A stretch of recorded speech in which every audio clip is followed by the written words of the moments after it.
Candidato, o BNDES anunciou há poucas semanas a liberação de um empréstimo de 146 milhões e 500 mil reais para a reforma do Hotel Glória, no Rio, propriedade do empresário Eike Batista, o homem mais rico do país e um dos 10 mais ricos do mundo, é o 8º homem mais rico do mundo. Apesar dessa condição privilegiada dos seus 60 bilhões na conta, Eike vai poder pagar o empréstimo em 10 anos, com 48 meses de carência, juros anuais de 9%. Por que um pequeno empresário brasileiro, como o industrial calçadista, não consegue linhas de financiamento nem próximas desse sonho? Correia, pelo seguinte, são duas coisas distintas. O BNDES, quando analisa o empréstimo, e por sinal o BNDES teve um papel excepcional nesse governo, se nós não tivéssemos o BNDES, nós não tínhamos saído da crise como nós saímos. Se nós não tivéssemos o Banco do Brasil, a Caixa Econômica Federal, nós não teríamos saído da crise como nós saímos. O BNDES hoje empresta 8, 9 vezes mais do que emprestava quando nós chegamos ao governo. E financiando todas as áreas da economia, projetos industriais, micro e pequeno empresário, projetos estruturantes no Nordeste, no Norte, no Centro-Oeste e em São Paulo. Existe uma linha de financiamento para a hotelaria. Existe uma linha de financiamento para a hotelaria. Nós estamos na antivéspera da Copa do Mundo. Vão chegar 600 mil turistas no Brasil. E 3 milhões de brasileiros vão se movimentar para assistir à Copa do Mundo. O Rio de Janeiro vai ter um papel fundamental na Copa e logo a seguir nas Olimpíadas. Vai ter um fluxo ainda maior de turistas. E ele não tem estrutura hoteleira para absorver o impacto da Copa do Mundo e da Olimpíada. Então o BNDES está olhando para frente. Quem não olha para frente, porque é lento, devagar, quase parando, é o governo do PSDB em São Paulo, que até agora não conseguiu sair do muro para dizer onde é que vai ser a Copa. Eles assinaram um compromisso, o governo federal, o governo da Prefeitura de São Paulo, o governo do Estado, que ia ser no Morumbi, em janeiro deste ano, e que em 1º de março começariam as obras. O governo Lula colocou 2 bilhões e 900 milhões de reais no orçamento para fazer linha de metrô, para fazer uma perimetral no Paraisópolis até o Morumbi. A estação Vila Sônia vai chegar numa garagem subterrânea de 7 andares, que vai ser uma praça pública em frente ao Morumbi. Toda a parte de backbone, de infraestrutura e telecomunicações, porque a demanda é muito grande, para São Paulo abrigar a Copa. Por que São Paulo tinha que abrir a Copa? Porque são 42 mil leitos de hotéis que nós temos melhores aeroportos do país para poder absorver pelo menos 50 chefes de Estado que foram na África do Sul, mais virão ao Brasil. E o PSDB até agora está deixando o tempo passar. Agora a Bahia já quer abrir a Copa, o Rio de Janeiro quer fazer a abertura da Copa, já tem 3 estados disputando a abertura da Copa, e o PSDB não consegue sequer definir se vai ser no estádio do Corinthians, se vai ser no do São Paulo, e começar os investimentos. Isso sim que me preocupa. O BNDES está fazendo correto. Tem que financiar hotel no Rio e tem que financiar hotel em São Paulo. Agora, Tóquio ficou fora da Copa do Mundo, quando a Copa foi no Japão e na Coreia. Eu espero que São Paulo não fique fora, porque a Copa e a Olimpíada projetam o Brasil para o mundo, gera uma grande perspectiva de turismo, e essa é uma fonte de renda muito importante, especialmente para o Rio de Janeiro, mas São Paulo é a cidade que mais recebe turistas no Brasil. Candidato, como é que o senhor vê as candidaturas cada vez mais comuns de pseudo-celebridades, como a Mulher Pera, Tiririca, que eles fazem parte da sua coligação? Na democracia, a beleza da democracia, cada um vota em quem quer. Não é o candidato majoritário que vai dizer, você não pode, esse pode. Né? Não é assim, cada um escolhe o que quer e é com o processo da democracia que a gente vai aprendendo e evoluindo. O que realmente não pode acontecer é ter, por exemplo, um candidato que era, evidentemente que a outra coligação não sabia. Eu jamais responsabilizaria o Geraldo Alckmin por isso, nunca faria isso. Mas tinha um candidato na outra coligação ligado ao PCC, que era da lavagem de dinheiro do crime organizado. Isso sim nós temos que combater, afastar, botar na cadeia, se de fato a denúncia da polícia é procedente, e impedir. Agora, fora isso, tem perfis muito diferenciados na coligação, cada um vai escolher o que quiser. O que eu disse é o que eu penso. E eu não tenho problema de não dizer, eu sempre falo o que eu penso. Eu acho que o povo tem que votar em gente séria. Eleição não é uma brincadeira. Tem que votar em gente que tem compromisso, que tem currículo, que tem história, que tem projeto. Porque a vida das pessoas que está em jogo é a segurança pública, é a educação, é a saúde, é o desenvolvimento do Brasil. Então a minha sugestão, a minha recomendação é essa. Mas na democracia, cada um vota em quem quer.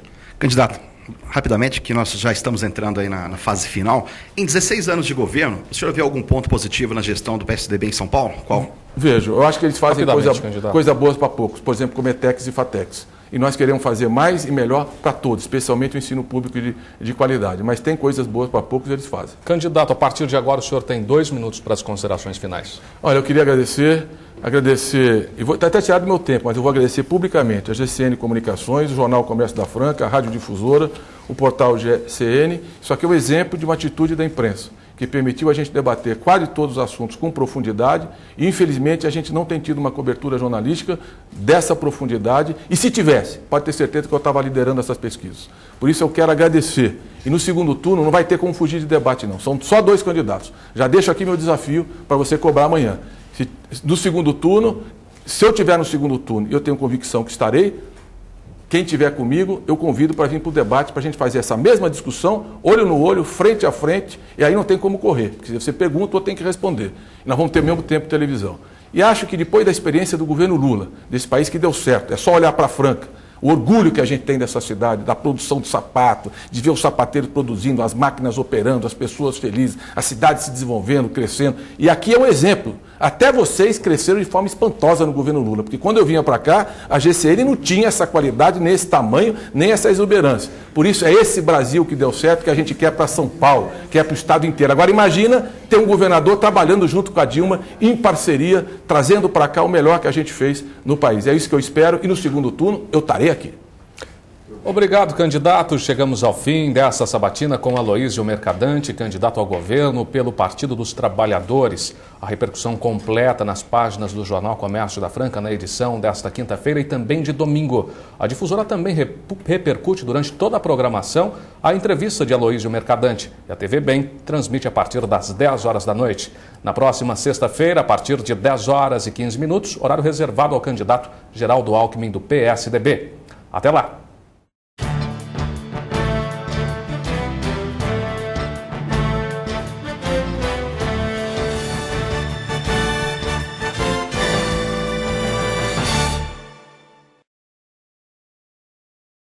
O candidato sabatinado pelos jornalistas do GCN Comunicação nesta quarta-feira foi o candidato ao governo do estado pelo PT, Aloísio Mercadante. Candidato, o que o senhor achou dessa 1 hora, desse espaço aqui para falar com toda a região de Franca? 1h30 e foi excepcional, porque permitiu a gente discutir com profundidade os temas da região, do estado de São Paulo.